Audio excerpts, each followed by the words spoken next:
na kanda wana o batu ba sakanaki na biso na simaliwa mama ndenge naki kokutana na camarade wana ayo pesa ngai condition abi soki olingi miziki na yo emata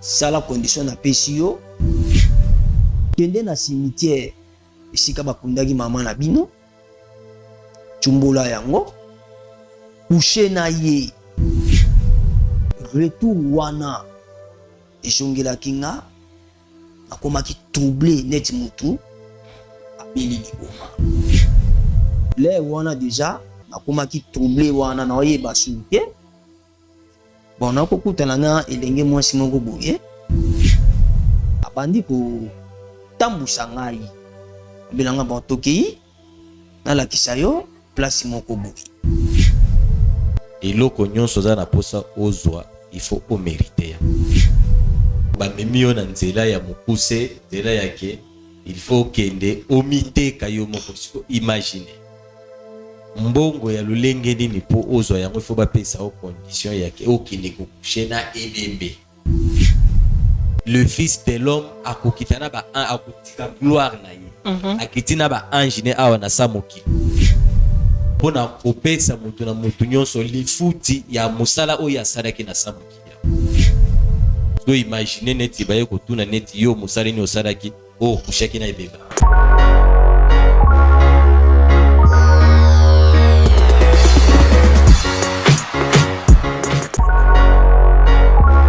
Dans les seigneurs na pamboli bino na kombo na Yesu place na subolanda ngai nga naza madame Sheila Mwanda la visionnaire de la fondation Sheila Mwanda. Bien aimé, nous sommes en train de construire pour les orphelins. La construction est en cours. Yango na eko solliciter batu nyonso ya mite ya malamu oyo balukaka place ya kosunga oyo balukaka place ya kopesa mbongo na bango tala place ya malamu ya kopesa mbongo na eza na orphelinat Sheila Mwanda tozo construire pour na bana na baza na place ya kolala te ole baza na ba famille ole baza na balabala ole baza na église tozo tonga a cadre moko pour na bango pour bango baza luka bana nyonso ba sepela. Bien aimé dans les Seigneurs, je regardais encore dans la Bible, Nathalie, histoire ya Tabitha. Tabitha, elle faisait les bonnes œuvres. Abandé kotongi la apôtre batinique. Mais un jour, à Koufa, qui c'était vraiment fini pour elle. Mais elle a dit que na bon ezali malbola mo abandé pour ça pour apôtre. Bien-aimé, ne te fatigue pas à faire le bien. Alors je suis venue interpeller à toute personne qui a la bonne volonté, qui cherche où aider les enfants, qui cherche où donner son argent. Dans la place, il y a malamu ya kuchambongo na yo, totongi la banane sika, nzamba kozanga te pour la génération future na yo, parce que tika la nanunga mutute, c'est ce que je voulais interpeller, que le Seigneur nous bénisse, que le Seigneur touche nos cœurs ensemble, et tout tient ma beaucoup tout continuer à être bandi et qu'il est rapide, nzamba kozanga te pour pambola. Je vous aime bien. Que le Seigneur vous bénisse, que la paix du Seigneur entre dans vos cœurs, dans vos maisons, dans le nom de Jésus. Amen. Shalom, shalom peuple de Dieu, bamoure ya bravo Jésus, nzamba lola apambola bino yo mutozwi libako ya kolanda biso to kolanda nga na moma oyo. Nayebi ete bolingaka émission mingi bravo Jésus. C'est pour cela nde naye ko lancer mbela oyo epa ya moto malamu oyo nyonso azali na bosenga ya ko soutenir Moussala ya Nzambe pour ekende de l'avant parce que nde balobaka que l'évangile est gratuit mais l'évangélisation esengaka ba moyen à travers ba moyen wana nde toye epai na bino ko senga ete par rapport ya likama o ekomelaki biso na mboka Lubumbashi to perdaki ba instrument ya Moussala ou ezali ba caméra ba micro nde par là to lancer mbela oyo oyebi ete ozana eloko ekoki kosunga biso na musala oyo lumière micro ba caméra soki bokoki ko constater omona ke tozo sala musala totikali kana 2 caméra ya pamba mususu eza ya koluwe nde par là tozana bosenge ke tozongele su tozana ba matériel na biso oyo parce que eza musala ya Nzambe nde yo mutu opambwami na kati ya nzela ya bravo Jésus kozanga te obwaka libanga na kati ya musala oyo lumière na yo micro caméra okozala le bienvenu na kati ya musala oyo nayebi ke Nzamba lola akozanga te kopambola o pona geste oyo kosala. Merci beaucoup.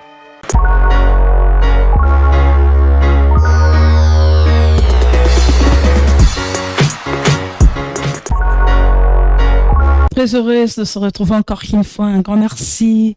Nabandeko surtout bazolanda biso un peu partout dans le monde. Wana na tombe nous vino vraiment mokolo molamu popo kwa elamu bisika bofandi na etandole bino eke pona kotala émission na bino Bravo Jésus, émission ndeko ekokani na yo ekokani na ngai ekokani na biso nyonso tout. Abonnez-vous si massivement, aimez la vidéo, likez, vous ne serez pas déçus. Tolobaka ete émission au Bravo Jésus ezalaka na bit nango moko ko ramener ba nzambe kati na Yesu Kristo Masia okotala makambo ekolekana ekosala pasi koningisa okikando leli mendeko tozonga nde nga problème nange ezalaka tozonga misumu nini oyo ozwaka mbela ntango nyonso tu na tiki pe okokotika yango te.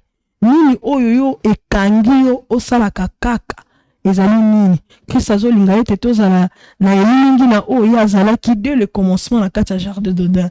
Esengi na biso tobika via sanctification ya droiture ya justice ekozala malamu mingi. Oza na mabe moko osala obomba luka basali na Nzambe oluki basali na Nzambe okonfesser o se repentir et kozala vraiment malamu mingi parce que yenda zali nzela solo pe bomoi esengi na biso tozonga na kati na makolo na Nzambe na biso asala biso ngolu parce que soki Nzambe asala biso ngolu te mosusu o akoka kosala biso ngolu azali te. Voilà, merci beaucoup l'équipe technique Mobimba, papa Eli, coup de chapeau à vous, papa Monsolo, coup de chapeau à vous. En tout cas, voilà, merci beaucoup. Aujourd'hui, l'émission c'est un peu compliqué. Je ne sais pas, Nzambe Monda Yebi, ni oyo et comme il est là, mais là je profite déjà, il y a au monde Ndeko Yannick, parce que tout ce solo là qui n'est déjà, Ndeko Yannick, je pense qu'il n'a bandé li soukopé son beauté, pour n'embalami balé. Merci, maman pasteur. Merci. Et mon frère Siko yo Kimi Ekoti? Oui, en tout cas, pena Kimi Ekoti. Ok. À travers la prière, au sala qui pona ngai. Kimi apene Ekoti. Siko kozala capable quand même ya ko expliquer biso makambo yo bandaka koloba loba. Oui, naza capable ya ko expliquer pona be oyo linga ko sala ma. Nzambe apesinga guérison. L'esprit maintenant ça va? Oui. Calme. Naza très calme. Très calme. Oui. Tu peux t'exprimer? Oui. Ou bien tout semble la chose. Bon. En tout cas, naza kimia. Oza kimia. Mais voilà, merci beaucoup. Je pense que toza na image oyo parce que toza awa toza na chaîne. En tout cas, mouvement nyonso elekana surtout so bazo benga ngai, bazo benga biso to visite moko ye awa en tout cas. Et puis on va voir et on se retrouve après. Merci. La personne bonjour. Bonjour. Ba bengo na kombo na. Comment Yannick? Yannick. Comment Yannick? Olobi okutane na mwana mwasi wapi? Nakutana na mwana mwasi wana na coin. Le na zoya na mwana mwasi na coin. Place na kendaki. Apesi ngai condition. Na kundola cadavre ya mama na biso. Oh déjà si to kundaka. Mon frère Yannick, est-ce qu'on peut prier d'abord? Oui. Au sein de la rame. Oui, na sambela ka. Au sein de la. Et puis on s'est calmé mon moqué. So ce qui est drôle maman chez le retour, il y a comme boy, a comme tia, comme ya nini na. Alors mais kasi moi moi Simon, comment moi ça moi bien? Moi ça on peut na yebiete, ajuna ka na nzela, ndenge alaxina ka tout droit awa. Na yebieta place a utiti. Na idée na ata na relation moko quelconque. En tout cas, azata na passé na ngati. C'est quoi bon comité awa? To comité na porti awa, l'air na tourné. Natala Simabwe a disparu dans mon Yesu. Raison memelo awa ezali. Ça non ni, raison memelo pour comment awa, avec ça qui on ni. Habibi non ni. Akomi akoto ana kati ati okoma liboso biro na biso ba be. Ndenge ni. Bon. Et loko oyi ayebisi ngai. Abiti na ba problème yo za nango. Ba problème na za nango. Ngai. Ah, oza ba problème. Oui, na za ba problème. OK. Ba problème na za nango te. Na ebisete ne na za bu ba senga na bimsa. Cadavre maman. Condition ba pesi ngai na kobanda ngo ndenge nini. Ye mutabi na ngate tokei basala Nzambe baza misika oyo. OK. L'air na tourner na simanga na tala ye aza susuti. Bon, je pense que tous Il faut ressembler là, maman, oui. T'es prié, papa. Ouais, il faut ressembler là. Il faut ressembler là. Tout semble et puis tu vois qu'est-ce qu'on peut faire pour le bien de Koyanik. En tout cas, il faut qu'on papa. Comme le Yannick. Ok. Tout le cabasala, tout le papa prophète et puis tu peux te prendre. D'accord? Oui, d'accord, maman. Tout comme on a mis Tout semble là. Yesu azali awa, Yesu azali awa, Yesu azali awa, na biso ya solo. Seigneur Jésus-Christ de Nazareth. Merci Seigneur Jésus-Christ. Sambaza ezala te na présence na yo. Toyaka awa toyaka mpona yo. Sambi nyonso oyo eza baatake satanike oyo elingi komela biso awa emona biso te Seigneur Jésus-Christ. Tobeleli yo ozala ocontrôle. Tobeleli yo opesa biso moya. Tobeleli yo opesa biso makasi. Seigneur Jésus, aide biso nyonso ezali atake satanike. Nyonso ezali baantite satanike. Oyo kolibelema awa na kati esika oyo. Kolo emona biso te na kombo na yo Yesu ezambe na lola kosika biso te suma biso sala ya kokamo sala ya minene Seigneur Jésus-Christ pesa biso makasi pesa biso force pesa biso kimia na kombo na yo Yesu na kombo na yo roi na kombo na yo Jéhovah Jireh na kombo na yo baange bazala tout autour na biso bamemela biso kimia bamemela biso kimia bamemela biso kimia na kombo na Yesu, na kombo na Yesu, na kombo na Yesu, na kombo na Yesu, motema na kopela, ebanda kotumba, nyonso ezali opération satanique, ebanda kopela, motema na kotumba, motema na kotumba, par le nom puissant de Jésus, na kombo na Yesu, na kombo na Yesu, motema na kopela, ebanda kotumba, nyonso ezali l'esprit satanique, motema ebanda kopela. Etumba, etumba, etumba, par le nom puissant de Jésus-Christ. Amen. Amen. Ça va, papa? Ton sur la psycho. Mais il y a des choses, hein? Pour la vérité. En tout cas, maman, il faut la vérité. Voilà, merci beaucoup. Binomo Bomoni. Na bilili ndengeni toyambaki ndeko. En tout cas, je pense que bateau baza trop spirituel comprend quand même qu'est-ce qui se passe réellement. Derrière un frère, il y a toujours un esprit au ezolandaye, je sais pas quel cadavre. Je n'ai pas voulu vraiment causoyer tant, mais j'ai compris réellement. Il fallait d'abord chasser ces esprits-là. Oui, bandeko déranger ndeko. En tout cas, on a eu on a eu quand même le temps de prier et de parler avec le frère, mais tolinga qui quand même bino pebo yoka ndeko na biso comme d'habitude nenge émission na biso et fonctionnaka. Mon frère Yannick.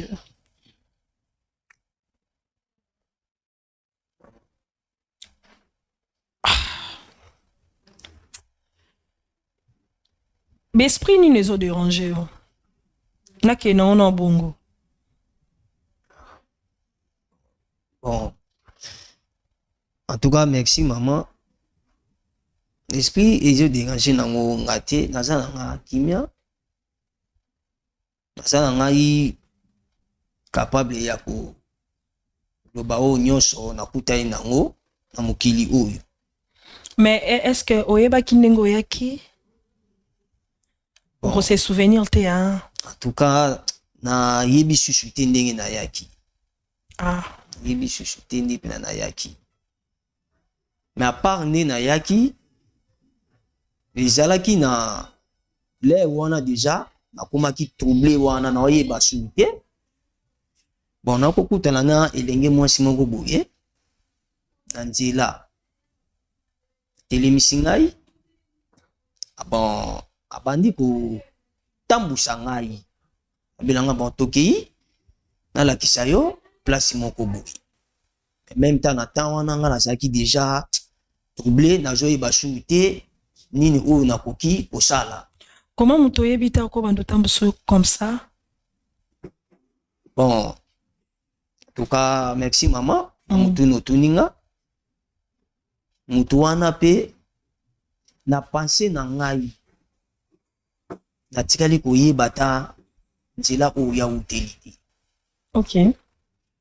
Na comprendre te aswinga kaka ti abandi kotambusanga wala nga mpe naza mpe kaka na se ya trouble ya makambo wana bayebisaki ngai na ndenge yaki kotikanga na porte na bino awa natourne na nsima mokongo na nga bango adispare kaka.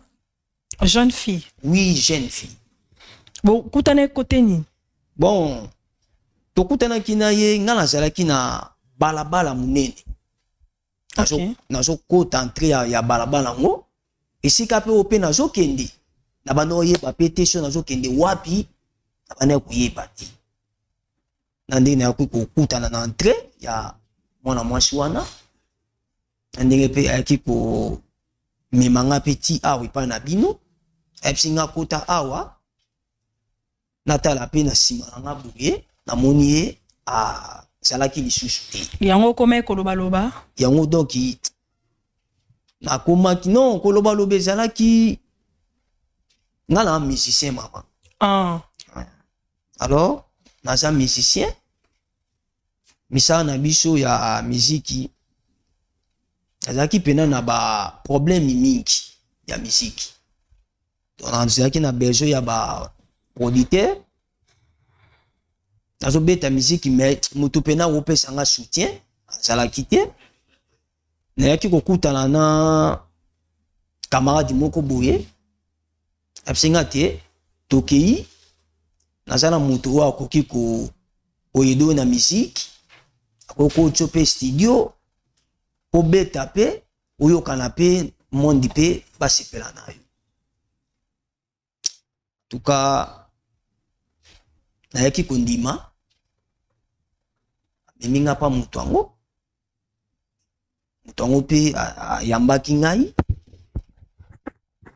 aye kopesanga baso ya bipo soko olingi na soutenir yo napesi yo kaka condition, napesi yo condition kende ko pindola cadavre ya mama na bino okouche na mama na bino. Cadavre? Oui. Yango bande koloba mamba cadavre? Oui. Yango monaki ti tango nazoya. Donc epesaki ngai lokola neti trouble moko boye mental. Mutongo ayebisaki yo aza nani en fait? Muninga amemi yo, mutongo aza nani? Bon, mutongo aza un féticheur. Donc disons ko aza nganga. Yende mutu apesaka bato bakisi soki oza na besoin musique oyo kana. Yango mona muninga na nde amemaki nga epa na ye.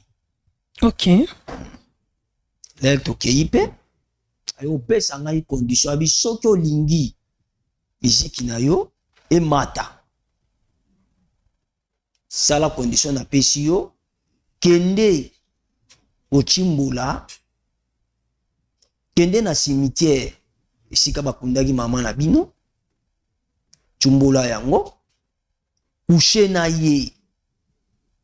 Bon l'air na bimi en tout cas na komaki na ba pensée ngai na doki nakoki kosala likambo wana ndenge nini pe na tanini oyo nga na kesika bakundi mama na biso na kundola na sala oyo ya lobi na coucher na ye même itala ba cimetière nyonso ba sécurité bazali. Donc mbala moko na senti lokola neti nakomi na problème ya mutu nakomi koloba na ndenge nayaki koexplike yo ndenge nakokutana na arrive ya mwana mwasi wana ndenge amemaki ngai awa epai na bino biso babota biso defi na moko mobali. Ok. Ok. Famille ya papa na biso le papa na biso akufaka babenganaka biso ndenge grande sœur na ngai ayaki kozwa ndako ya chambre salon toki kovanda biso nyonso.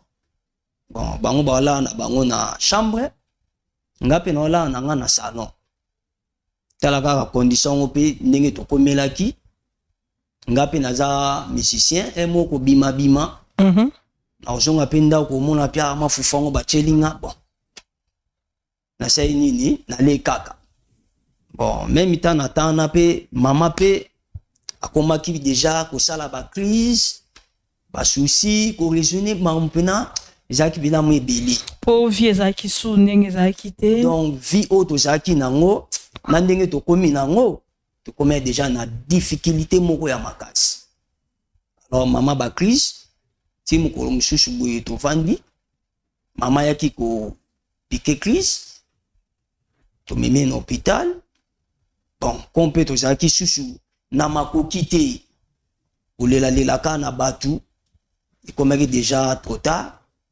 mama déjà akufaki oh là là koloba na nga boye nde na oloba boye toza matanga ok donc na bosali ata 40 jours te nde toloba kolongola pile en tout cas nanu tosali yango te mpona makoki pena eza te donc ina soki nga nazalaki na mbongo ndenge mama na ngai akundami akoko kundama ndenge wana ti akundami bien te amakundami na pasi baemilie biso na matanga bato bazochola biso voilà mbongo akunda mama ya bino te si je comprends oui en tout cas tozalaki na moto akosoutenir biso te bato kaka ya mawa bayaki kosunga biso ndenge mama akundamaki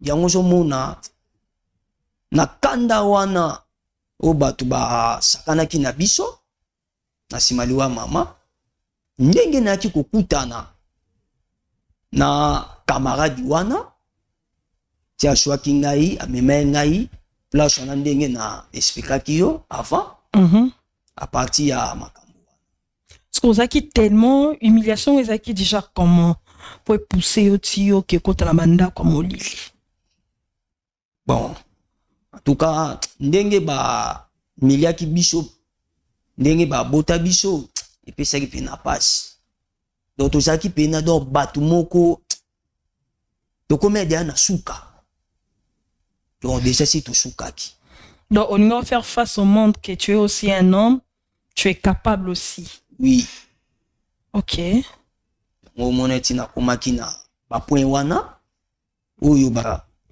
lero bamemai nga mpa camarade wana ti bayaki kopesa ngai condition nakende kokundela esika bakundaki mama na biso nakushe na ye tukaki eloko wana mama oyo aboti yo ata akufi lelo na ndima nakokundela ye nasangana na ye tuka eloko wana esalaki nga pasi makasi esalaki nga mpena pasi makasi sikoyo ozalaki so na choix te ifaleka osala yango nini empêche yo osala yango bon en tout cas nakokaki susu te nakokaki te kosala eloko wana yango ozomona retour wana ezongelaki nga nakomaki troublé neti motu abeli liboma oui tomoni yo arrivé na yo c'était pas bon nanga na comprenaki yo déjà c'est comme si tu avais un moko ozoyeba makambo oui un moko ozoyeba te moi je comprends qu'il y avait des esprits qui te poursuivi oui. Et bandé qu'on poursuivre plutôt excusez-moi bah esprit bandé qu'on poursuivre yo oui. mais bapesaki yo délai kuna oui bapesaki ngai délai epesaki ngai après 3 jours nasala likambo wana nakende kokundula esika bakundaki mama na biso namonaki déjà tokomi déjà 2e jour bande epena kosimba ti yango omona delie le tokomi 3e jour nango delie nango yaki kokoka na ndenge nakokoma na trouble mental donc libomako bilobaloba na balabala omona na komaki. Oui, ndeko Yannick, boni bandeko na wango siko, bozana bango? Bon, bandeko na ngai, nazana bango place mongo te. Iloni esali ke boza esika monte. Après makambo wana lege lekaki, na matanga mama, nde pe na banda na bimaki na ngai, omena na nga pe koyenga pe na balabala. Donc, totikali kokuta na sulu na bango te. Donc, si je comprends mieux, moi je te comprends, hein, je sais pas si les gens comprennent quand même Ndeko Yannick, moi je lui comprends très bien. Si je comprends mieux que dans le 3e jour, on va penser que au délai, na monde molili, nde obima na ndako. Donc, tout en comprendre bien là na balabala. En tout cas, ala na kaka na balabala. Donc, tambola kaka. Tambola. Nde on s'est retrouvé awa. Ndenge na ki ko se retrouver pas na bino. Ok, d'accord. Merci beaucoup. Je pense que tout ça la nini kasi. Tout naïbi que on a besoin de prière. On a besoin de prière. Tout ça les prières, oui, mais il faut continuer sur ça la prière pour les amarams sous il faut tout l'andela yango derrière la caméra. Oui. Et puis il faut les canaba certaines confessions. Il y a vu non de tambola qui. Oui. Là tout ça là aussi ma caméra. Mais est-ce que et cause à la possible par ta demande, par ma demande en fait, au loba quand même vérité na bande konayo pour que ça la libérer. Et ça moko ya lignée à délivrance. Oui, naza d'accord ya koloba vérité na misha bande konangai. Naza d'accord nango. Ah d'accord hein. Oui. Siko olingi nzamba salelo nini? En tout cas na lingi nzambe akangola nga lisusu koleka. Nzambe pe apesa nga pe susu vie mususu ya sika. Ayeba nde nini o sunga pe ba dekola nga o tatikali na bako. Ok, d'accord. Là, je pense qu'on va prendre une pause. Yokozua bande kona téléphone. Parce que quand le frère était venu après la prière, tomeka kosolana ye kotuna vanda na banani bon numéro msusu apesa ebiso to banda obengango e banda lekate moko ton to bengi to zui vraiment ser na été to zui ndeko moko boya mwasi alobi azara sna ser na ye nde to lobi eske boyebi ndeko Yannick nda lobi atoyebi ndeko Yannick eske possibilité ezali opesa biso numéro ya ndeko moko ya Ndeko Yannick, c'était en fait ça. Moi, j'avais déjà compris que Ndeko Kuta Tuninga, mais maman, qu'est-ce qui se passe? C'était Nazaka na besoin bandeko ne, ce qui moyen ko edenga na solana bandeko ne ya basi baya awa parce que Ndeko na bango azui problème. Nde akenda qui vraiment sunga ngai apesenga directement numéro ya Ndeko Yannick. Je comprends que Yannick azali na ba perte, bon gloire à Dieu, numéro est tombé dans mon kaka oyo baebana kina bango. En tout cas, que Dieu vraiment a béni et puis à Kangolaye. Mais là, on va prendre une pause et puis on se retrouve. Merci.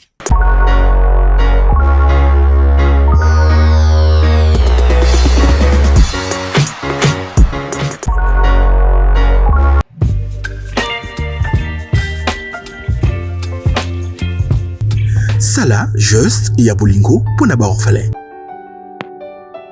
Na Orange Monnaie, plus 243 84 701 00 82. Orphelinat, les âmes que pleurent, avenir, Yaba orphelin.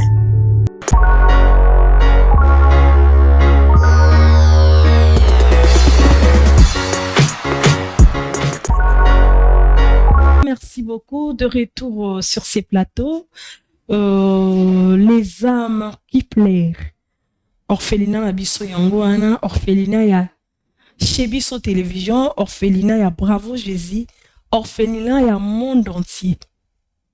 Bandeko ya ba province ya Congo, Kinshasa, la capitale bisika bozali, na Europe na Asie, orphelinat na bino yango. Cet orphelinat en tout cas bo pesa biso temps, bo vraiment na kata chez biso télévision. Il y a vraiment des gens au Esengeli Bavanda na kati affaire sociale na kati mboka o.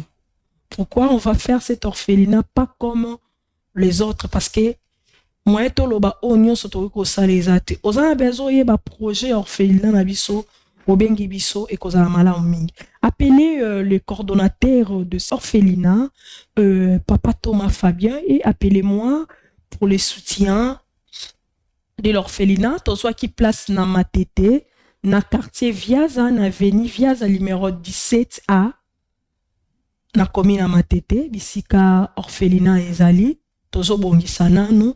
En tout cas, nzamba pambola bandeko ba pesa biso esika wana parce que to luki bato bazo boya to linga orphelinat te, mais oyoka chaque fin du mois atinda kamongo pona orphelinat orphelin, mais ozana banda kuna Kishasa olingo pesa place bata orphelin te. Nzamba sunga biso pesa biso yo pang potozo akimia. Nzamba pambola famille wana mobimba bana poto mboka bazana ebite me bana poto. Toto benga bango ba ebisa biso ke to landa rabino to yebi bino mama wechi. En tout cas, que Dieu vous bénisse abondamment. Non, l'ingazama fou na motema ba papa, ba yamba ba na biso na boboto. Merci beaucoup. Vraiment, c'était pas facile. Ya kozo ici que si ka ngwana, tozo bongisa tota bana na ba condition ya malamu. Oza na besoin de soutenir biso to lembate ko senga. To ana besoin ba caméra. To ana besoin ba caméra parce qu'il faut ba caméra tonda tozo yamba émission msusu ya ba 5 familles. Cette famille, ma caméra est insuffisante, ma micro est insuffisant. Bon, ici, salon. Tozo continue toujours dans ça, ça, na biso. Tozo a besoin de clean. Tozo toka. Olinga, papa chic, papa Thomas, prophète Eric, olinga, émission édifia kayo. En tout cas, sunga biso atan un climatiseur. Na kin a climatiseur, je crois, c'est $450. 450. Au Sombeli, Moussala Nzambe et aux Amalamu parce que c'est une chaîne chrétienne.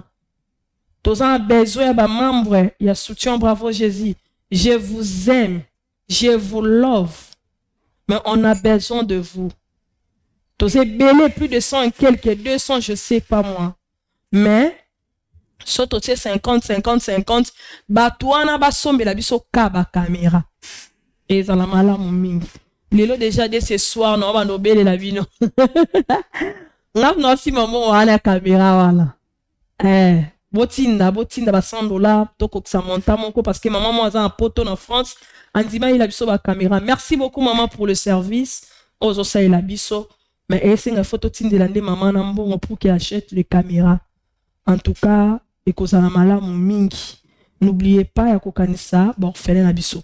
Voilà, merci beaucoup. Toza pe na ba terrain to tekana sele ba terrain kala teawa. Les aussi là. Yo mtozo wumisa.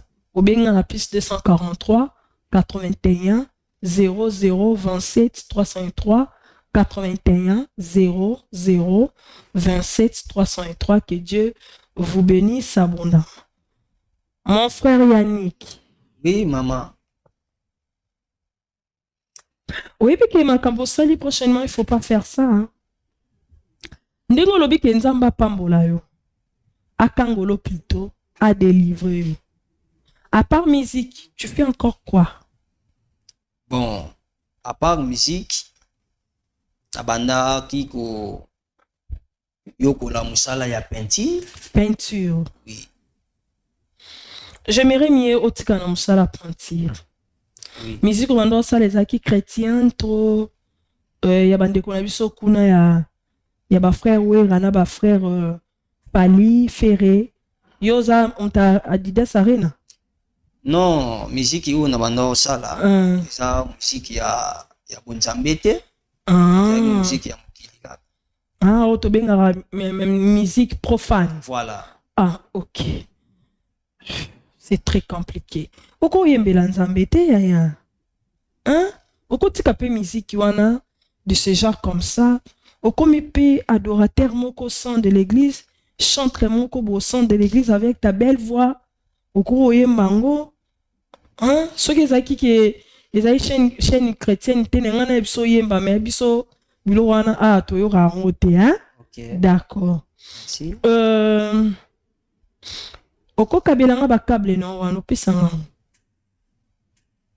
Bon. Ba câble oyo Penga na sengi opesa une explication te. Ok. Je sais de quoi je suis en train de parler. Ah, ça va? Okopesa nga, pesa nga o. Pesa nga pe zeke wana olati wana.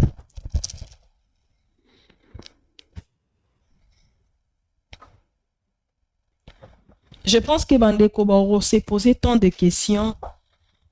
Bozo mona ka biloko bato bazo sala. Ezo bima bozo lata. Mais derrière ça, il y a des pratiques, des esprits où ils allaient en kati nango. Déjà ça biblo mo bo eza bien te. On a ka bato balati ba câble, balati ba chaînette. Il y a des esprits à l'intérieur. Hein? Na yambaki frère na yebi pourquoi na sengi biloko wana. Il y a des esprits hein où ils a na kati biloko lataki. Comme ça je te trouve bien. À part qu'on cadavre maman na bino, bah il que ça sonne. Est-ce que tant bandola na balabala tu voyais quoi en fait pendant la nuit? Explique-toi parce que vous allez délivrer. Qu'est-ce que tu voyais? Parce que déjà monde au koptaki et comme un monde moro boyoza msusu. Oui, merci maman na parole oyo pesinga ina loba. Na bandaki kolala pena pongi ya malamu te. On a se sentir net inandaki dérangé na batu L'esprit va te l'esprit pendant ta donc l'esprit tambola loba bien donc mi feza polele donc on a comment qui pena dérangé l'esprit et je tambola l'esprit na lolenge na yango on a comment qui déjà mutu moko donc na yeba kité na ko jonga kasusu mutu boye nzela ya losambo na bino bo prier pour nanga nzambe na bino nde akitisi ngolu a pesinga yi kimia oyo okoma na zandu nini lekane na zandu bon na zandu na koma ki tuizas soki bandeko bakomi bakota nini elekana kuna na winzi bon bazandu mingi batu ndenge pe kuteka isape na ba esprit oyo pe yaka esika wana wenze mosusu esalama na butu esalama pe na butu elukaka pe basacrifice donc disons makambo ebele nazomona esprit no mosika. Bonjour. Bonjour. Soyez le bienvenu. Merci. Prenez place. Bonjour madame. Un souci? Prenez place.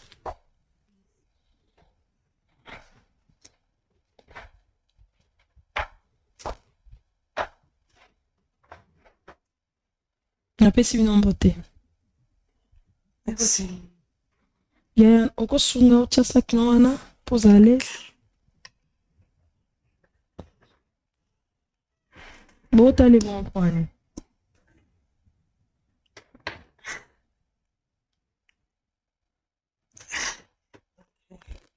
Nandimaki te keno nakoki koya omona susu leki banda. Ok. Donc epesi pasi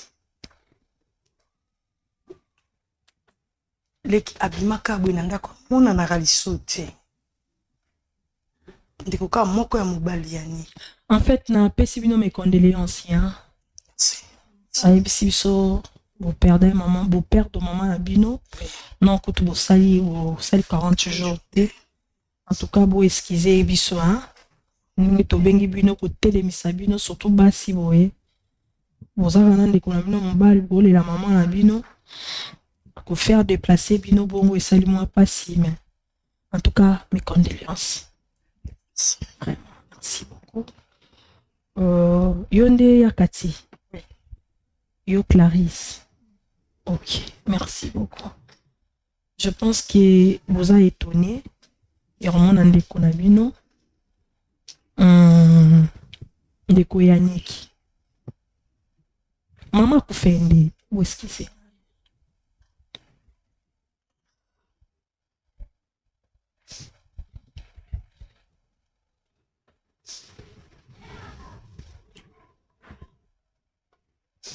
Donc, ça vraiment émotionné. Pour Robita, vraiment, vraiment,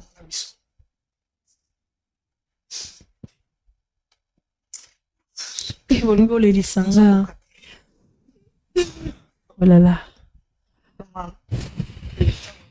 Histoire la mission. Pour vivre na sina moyo.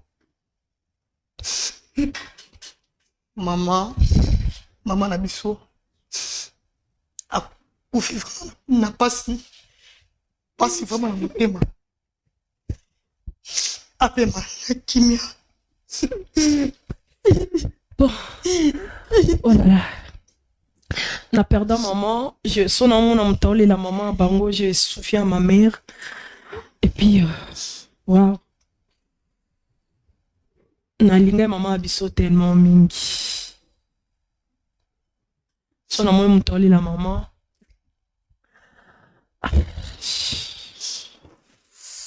Personne. Seigneur, donne-moi la paix, en fait. Bon.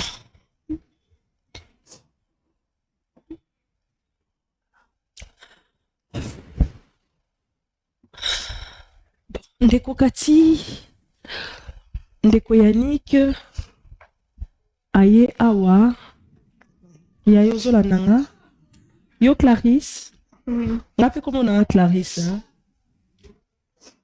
Ngapi comment on a Clarisse, malgré bato ba mesana mingi na kombo ya maman Weti, parce que c'est eza kombo na koli nango, ndi bato ba mesana obenga nga Clarisse yo kana penza te.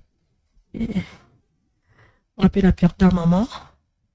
Je crois, Dolo, ça fait 5 ans, 6 ans. 6 ans.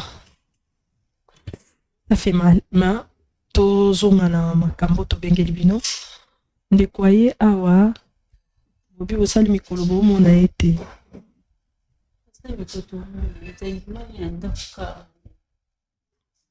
Ok.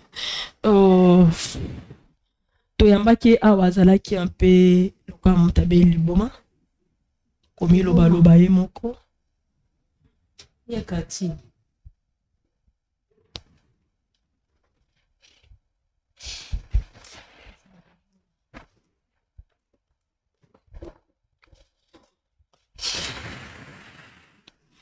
komi loba ye moko apparemment abia tambola na mutu do ba jour nyonso to wando mona ete wana ando la libanda na balabala. Seigneur.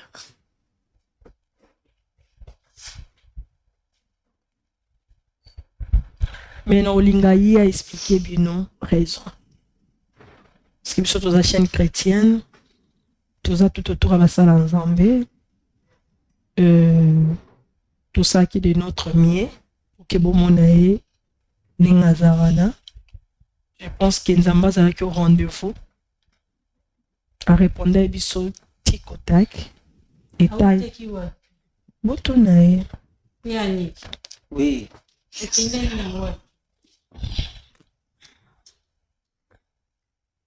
Bon. Il y a les bosso nanu. La commission nanu. Nzambe. Enge. Tokutani sushukui. Nzamba za lokumu. Bon, naku expliquer na makambo ngai de kona binu na kutema.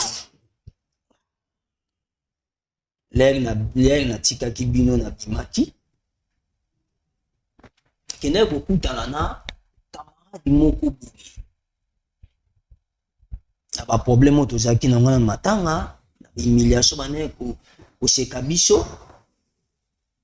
Na kanda wana zaki nango mwana bimaki na ino kuta na camarade moko camarade wana pe na ndengo ebe ngai ngana zala nga musicien bon comme na ndoluka mutu akuki ko soutenir ngai nozo mutu ke ko kuta na camarade moko boye ye amemaki ngai ndako ya Quoi? camarade wana on a kutanaki na ye kati. Ok, continue. Ayaki komemanga na ndaku yanga. Habité na yebi mutu moko boye oyo akosoutenir yo na musique. Nga pe na yebaki te place azo memanga zo bese sika ya ayaki kokende ayaki kotika nga na nganga wana.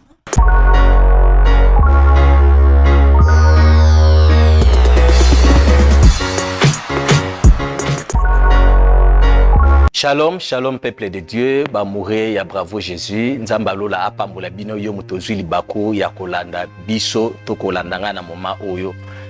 Nayebi ete bolingaka émission mingi bravo Jésus.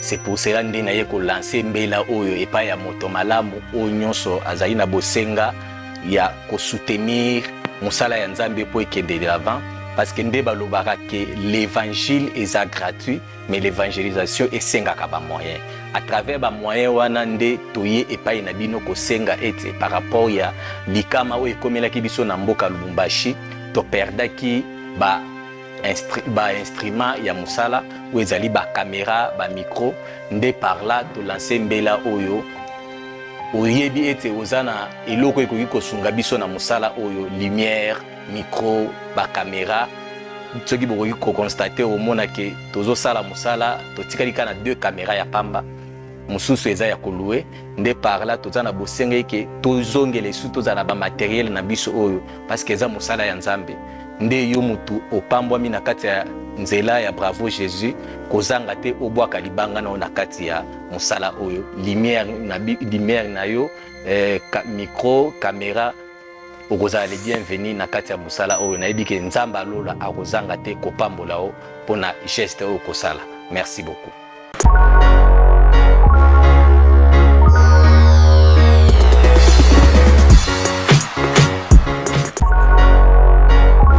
Tikali biso mibali anga na ebisinga te pona miziki na we mata il faut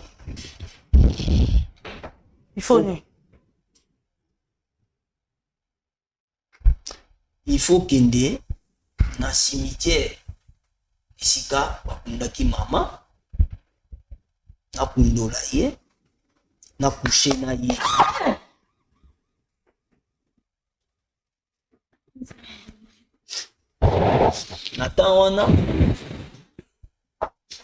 Nathan oyo wana namonaki déjà apesa nga bikila 3 jours nakende na sala nabandaki kotala na kobanda ndenge nini nakende sika bakundaki mama nakundola ye epe ekozwa temps epe na cimetière bata sécurité bazaka bati l'air na lekisi 2e jour ekoki 3e jour nango na sentir mba moko neti nakomi liboma moko boye Yaya Malembe Jésus Aniki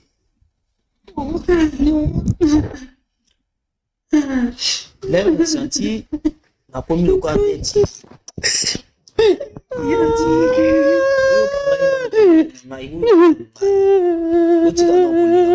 Yaya tika karate baninga bazana émotion osalaki yango asalaki yango te.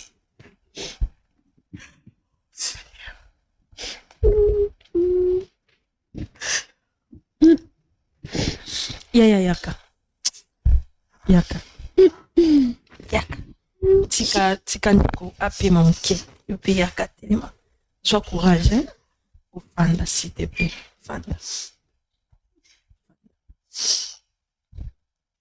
Bon, je pense que ndeko na bino ayebisi bino vérité et akendaki kozwa cadavre bayebisaki azwa cadavre mama na bino akushe na ye ndenge nganga asengaki ye yango biso tosengaki tobenga bino boyeba quand même vérité parce que ndeko na bino esengeli aleka na délivrance malgré qu'on a prié ayaki boye te hein ndenge azoloba bongo ayaki bongo te aza un état en athée. Mais Dieu a fait grâce. Quand même, a commis bien. Yannick, tu me sens la passe la vie.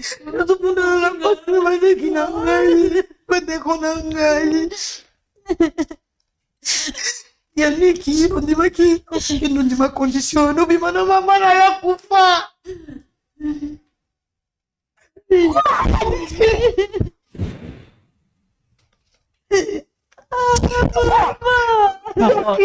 Yaya, pardon, Malé. Yaya, pardon. Tati, pardon. Maman, tu dis ça. Qui l'a raté.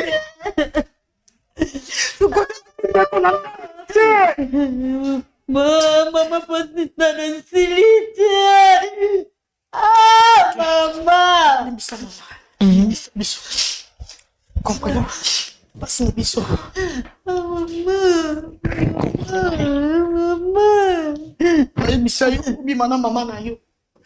Upa.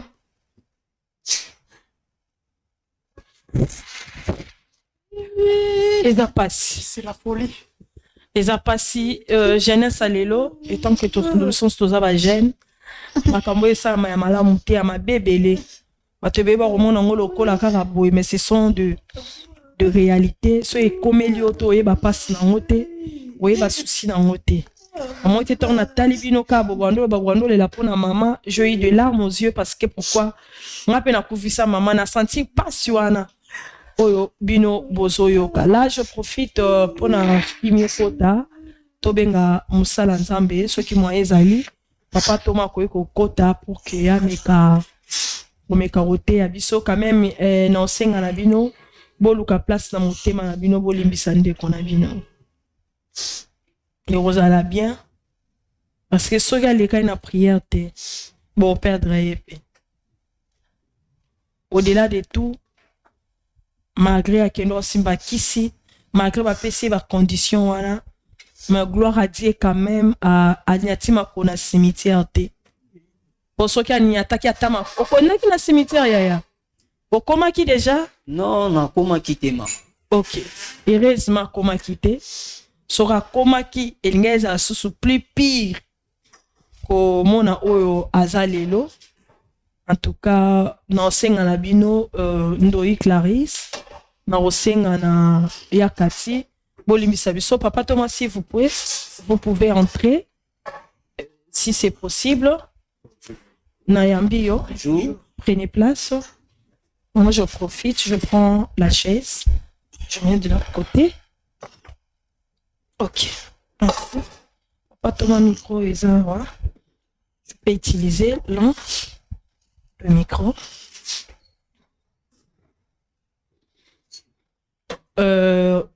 Ndeko Yani, Ndeko Kati, Ndeko Ndoi Clarisse. Je pense que Papa Thomas a un serviteur. Ndeko Yani Kyoyaki, Papa Thomas a déplacé qui mouké, Azala qui n'a noté. Et à un moment c'était en fait on a qui est parce qu'on est là pour nous ça comme ça là en Papa Thomas je pense que aux acquis derrière la caméra quand même tant qu'on a commencé l'émission tu nous voyez moi retard mais non ça la moins synthèse ndeko oyo pose à la quitter ndeko oyo kutabiso na moi katikati ndeko oyo aye biso ka bwiska bandolo bao non ça ngote pour nina so cadavre maman na biso c'était enfin ça nazo ka mnani ya moko azaka na biso mona biso moko kaka mona moko kazobelela maman wetu ba mona biso kaka maman wetu subitement quand je suis sortie ndena moni ndeko donc étonnant que la fille hein notre sœur ndena moni na yambiye kotinaye bikabso toujours caméra taka ba vie na biso ezala moi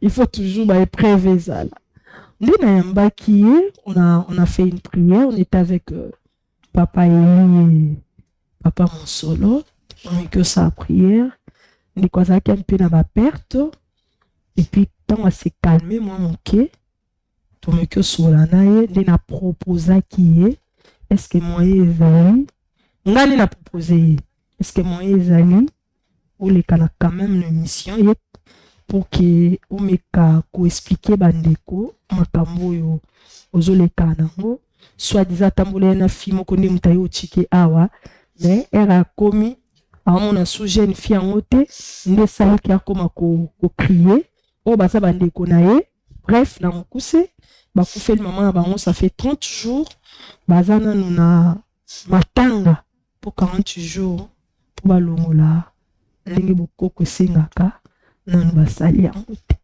c'est un peu ça. Merci beaucoup, Maman Wichi.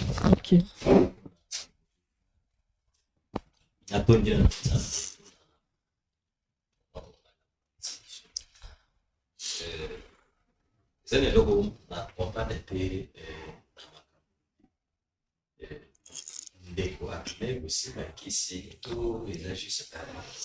Te akende penda kosimba kisi ake penda boye na matanga baparent bango ndenge histoire babengana bango famille ya papa na bango bama ofana mama na bango la sa grande sœur azoma ndako ya chambre salon ya moke yebika bandako na sa kisasa nde balalaka ti mama koka ete souci wana batension et tout selon son explication nde mama na bango asaki crise bamemi na hôpital mama akufi.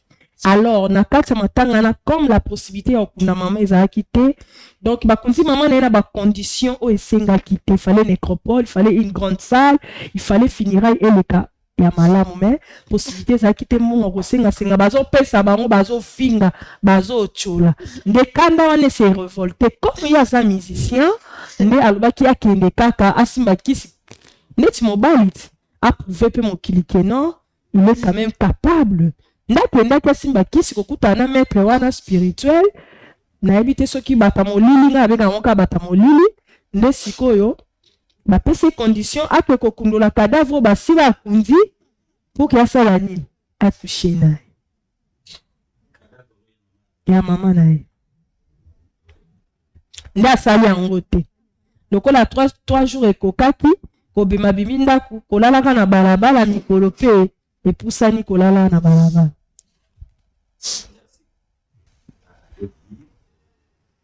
Parce que j'étais à peine d'arriver.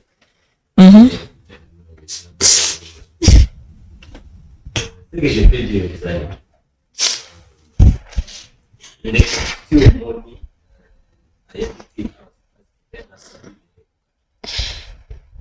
Ok.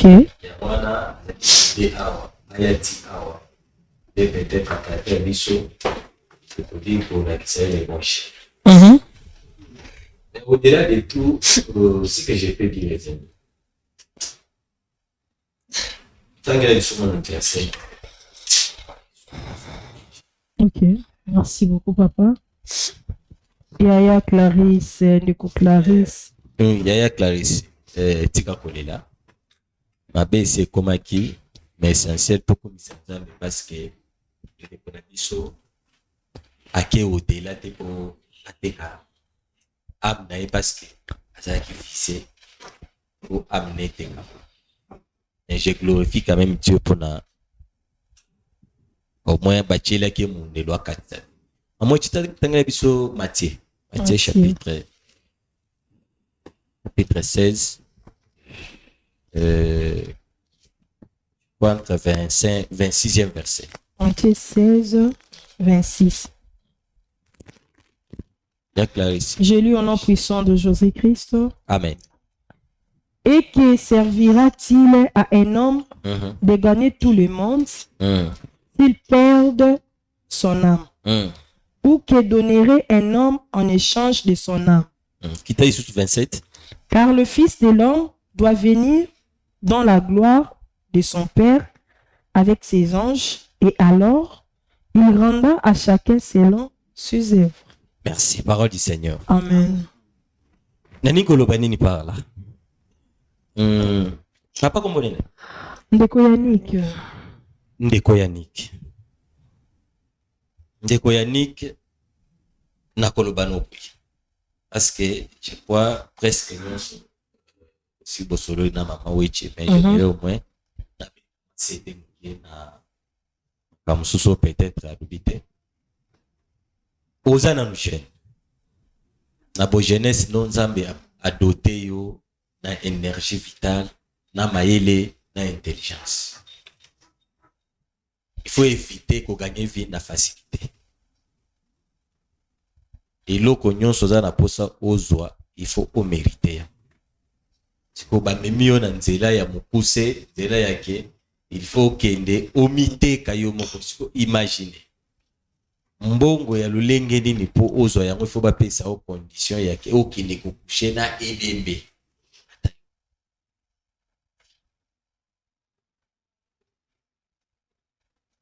Na koloba no boye ke omoni ti ozalaki guide oya kino na kati esika oyo, c'est parce que Nzambe alingi yo mingi yango mona empêchaki o commettre acte wana te. Ngai na kosenga yo na kobondela yo en tant que ndeko na nga mobali, zonga na nzela Nzambe parce que ye nde mokeli na yo. Parce que so olandi na verset 27 wana ezoloba clairement elobi ke le fils de l'homme akokitana ba akotika gloire na ye akitina ba ange ne awa na sa mokili. Donc pona kopesa mutu na mutu nyonso lifuti ya musala oyo asalaki na sa mokili. So imagine neti baye kotuna neti yo musala ni osalaki o kushaki na ebeba. Imagine lifuti nini okoza. C'est que direction ba moko lifelo. En tant que ndeko na mbali na sengi yo oyamba Yesu comme principe mobikisi ya fina yo, parce que bavoi wana banda koyoka makambo nyonso banda koyoka, c'est juste Nzambe nde mu tindi penda armée na ye po basunga ba guide oyo atina kati esika po biso moko en tant que bato boye ba place ozate boye ba tete makambo ekomeli. De la même manière, on peut en profiter na le papier na ba yaya na ngami balé. Au moins il est comme eli ndeko na bino mbali. Vous avez offert je pense. Oui. C'est parce que vous avez réclamé quelque part.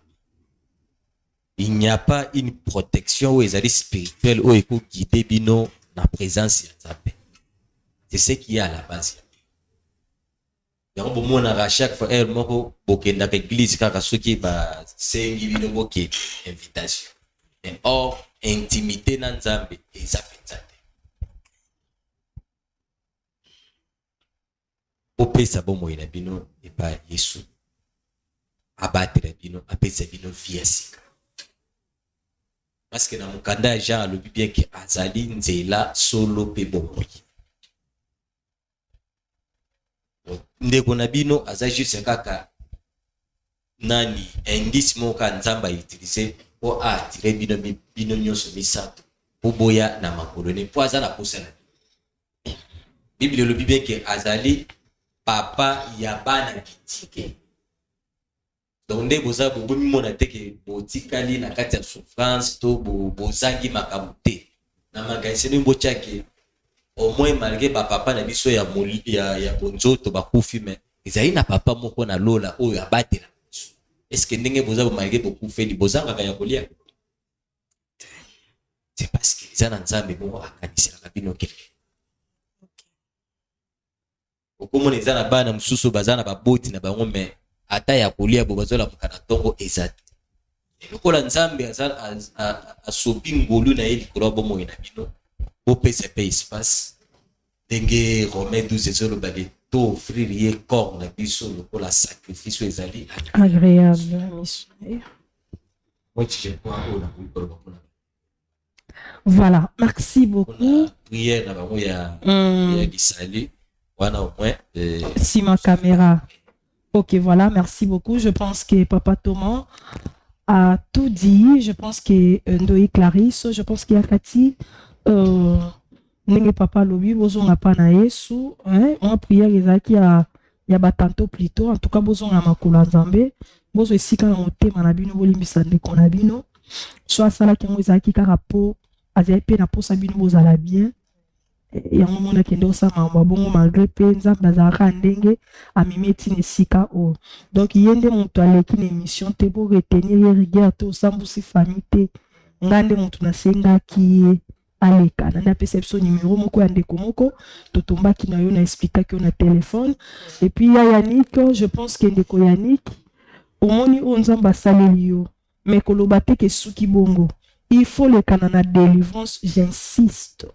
Tu as encore de choses au esengeli au confesser papa Thomas Landelo na ba prière au le canana vraiment na préciser sa délivrance na ba jeune prière et kozala malamu mingi nzela na kozongela te po lobi ba yobi no mama lobi kuna ba lobano le kisa ya Clarisse lobi kuna ba yebiso le kisa ndeko Kati ezaka pasi mo ango ngo sala chance on pour ça ila banani tika musique profane eza nzela na hotel ba msusu basali yango pe basimi bakisi te bayebani mais yo esengi condition c'est que eza nzela na hotel voilà komisela ngo nzambe ekozala malamu mingi. Voilà, merci beaucoup. Bonsoir papa Thomas awa sima ya émission. En tout cas que Dieu vous bénisse vraiment abondamment. Vous avez kebele wande kolanda biso. En tout cas ngala bino to suki awa ngolobaka ya suka yo mtozo tala biso pesa bomo inayo et pa Yesu Christ masi ndenge papa Thomas auti koloba ozo lala nanu ozo balola nanu fufu ozo mila nanu asanga ozo sala na impudicité mais pesa bomo inayo na Yesu Christ masi. Amen. Amen. Yes.